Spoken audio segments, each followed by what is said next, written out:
Hello, I'm Adrian, and welcome to Fight Scene Breakdown. Today we're taking a look at the CG animated short film Goku vs. Superman. Goku vs. Superman, perhaps the most controversial and polarizing fictional battle of our times.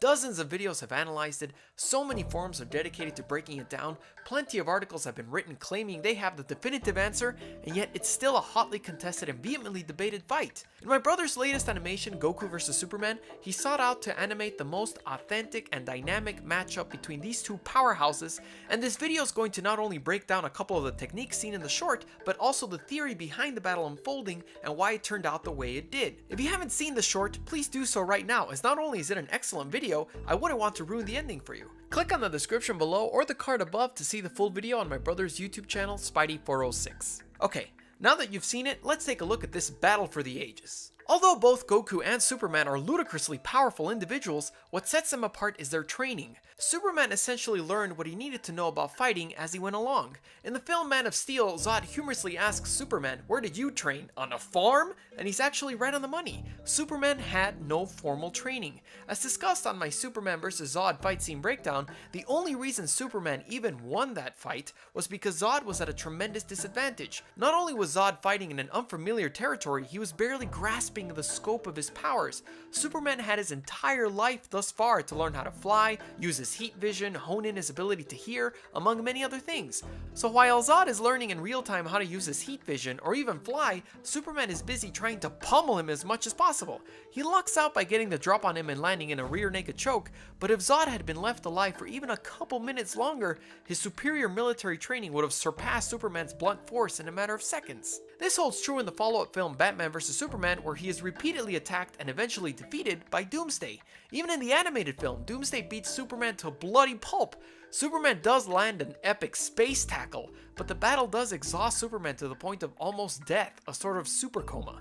These battles are important to note because they set up very important facts about Superman. Number 1, he has tremendous strength. Number 2, he's untrained. And number 3, he can be bested by individuals stronger than him. Looking at the other side of the coin, Goku's an accomplished martial artist, having learned the fictional Gohan turtle fighting style, which is taught to him as a child. He went on to learn several others as he grew up and faced increasingly powerful villains as the series progressed. He went from facing Saiyans that can literally blow up planets, to Frieza, who can cut a mountain in half by merely blinking his eye, to Majin Buu, who was capable of not only individually targeting and killing practically every human being on the planet, but also blew up the planet itself.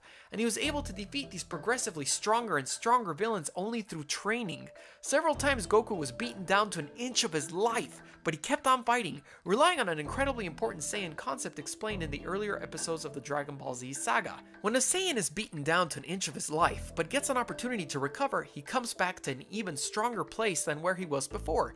Essentially, his opponent is not only helping him better his technique, but even become stronger in the process. These help establish 3 key components of Goku as well. Number 1, he's also incredibly strong. Number 2, he's very well trained and dedicates his life to bettering his technique. And number 3, he can become even stronger when he's beaten to an edge of his life. Now let's take a closer look at how this battle unfolded. The battle begins with Superman asking Goku for a sparring partner. Knowing he's in for a good fight, Goku can't resist the possibility of fighting a strong opponent, so he accepts. Goku starts off the fight aggressively, delivering a high roundhouse kick and 2 punches which are easily blocked by Superman. Supes counters with a spinning back fist and a high roundhouse of his own. And one of the neater things of dealing with flying characters is that they can launch into attacks that would be impossible to execute on the ground. One such attack is this backflip kick right here, followed up by this overhead strike. Goku's formal training doesn't really start to shine until a bit later, where he effortlessly delivers this 3-hit combo. First up is a spinning crescent kick, followed by a roundhouse, and then turning into a spinning side kick. Superman continues to counter Goku's movements with punches, and Goku shows off a bit of his playful side by turning around midway in the battle, eventually delivering an overhead strike that propels Superman into the rocks. Superman finally uses his heat vision, chasing Goku down the desert, trying to land a hit. When he's unable to, he actually manages to deflect and also reverse Goku's energy attacks.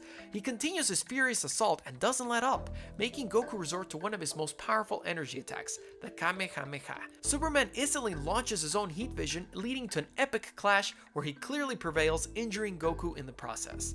With Goku on the losing end of the fight, Superman lets loose a barrage of punches and throws him across the battlefield. Now, remember the Saiyan concept of becoming even more powerful once you're beaten down to your last breath? Here's where we see that concept happening. Goku focuses that new energy and blasts his way up to Super Saiyan 2. Dragon Ball Z fans may be left wondering why he didn't simply go to Super Saiyan 3 or even Super Saiyan 4, or if we're going by the new series canon, Super Saiyan God. And to this we need to delve into Goku's fighting philosophy. He always tests his enemies out with his base form to see just how strong they are and how they fight. Once he tunes into this, he will make the right power level choice to continue the fight, or put in other terms, elevate his ki or power level to a place where it will inflict enough damage to his opponent, but still remain at a level where he can control it.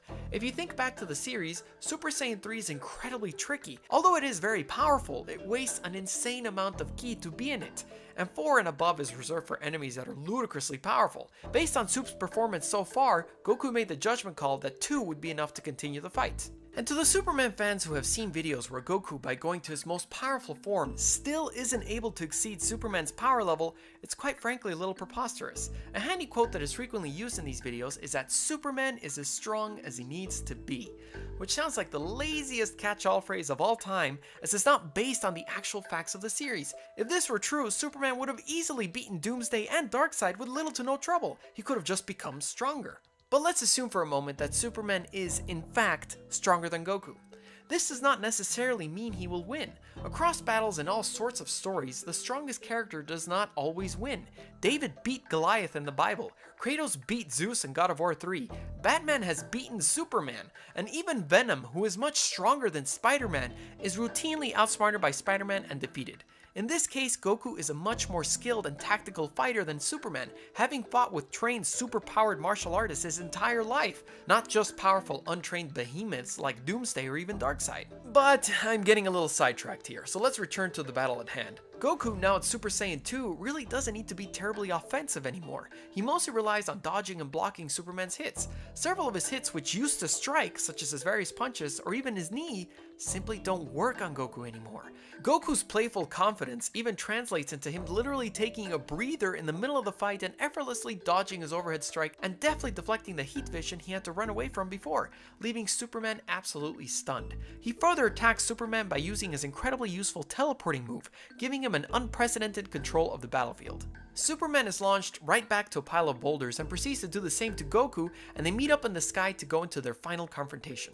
Superman, motivated by his previous beatdown, finally starts connecting a few hits with Goku again. Goku even shows a bit of judo by countering Superman's tackle by grabbing his neck and then kicking him up and over him. Later on, in a reverse of circumstances, Superman must flee Goku's energy attacks, but Superman later comes back with a vengeance after destroying Goku's next energy attack and proceeds to punch him Man of Steel style just like he did with Zod.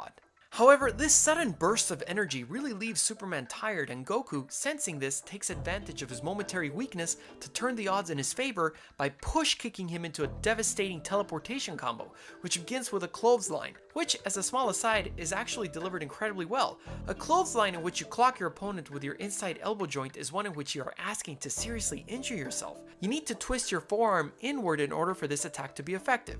He follows up with a high kick, a spinning hook kick, a reverse elbow, and finally a devastating 540 hook kick. And here we go into the final moments of the battle. Goku realizes Superman is beaten, explaining how Superman fought well above a power level he could maintain, causing him to drastically decrease in power output. But Superman at this point is furious at the fact that his sparring partner has bested him, so he blasts at Goku. Goku turns around and in an instant is able to dematerialize Superman with an energy attack, teleporting to another place. In sum, Superman is one of the most powerful fictional characters of all time. There's no argument there. He can circle around the globe in no time flat, see through walls, and release a lethal beam of heat vision towards his enemies. But Goku's impressive in other ways. He trains to increase his power, is not just gifted with it, and has a much larger understanding of how to use it, and when not to use it. He's a far more strategic fighter, knows several martial arts, and has been brought to the brink of death dozens of times, even literally dying at some points, not just in a super coma state. But all of this has made him into a much stronger and experienced fighter than Superman will ever need to be in the DC universe. Superman has the help of an entire Justice League. Goku has himself and occasionally his son or Vegeta to help him out. Just like my brother said in his behind the scenes video, Goku is all around a more experienced, knowledgeable, and better fighter than Superman. Superman may have a lot of raw power, but Goku knows how to channel it and how to use that power a lot better than Superman, and that is why Goku won. What did you guys think of the fight? Which fight would you like me to analyze next? Join my Patreon to get access to cool behind the scenes stuff and a bunch of other rewards. Subscribe and you can follow me on my Twitter, Instagram, and brand new Facebook fan page, Godzilla Rex. See you next time. And as a final aside, if you want to get really technical, Goku could have touched Superman's shoulder for an instant and teleport him to another planet, making Superman instantaneously lose all his superpowers.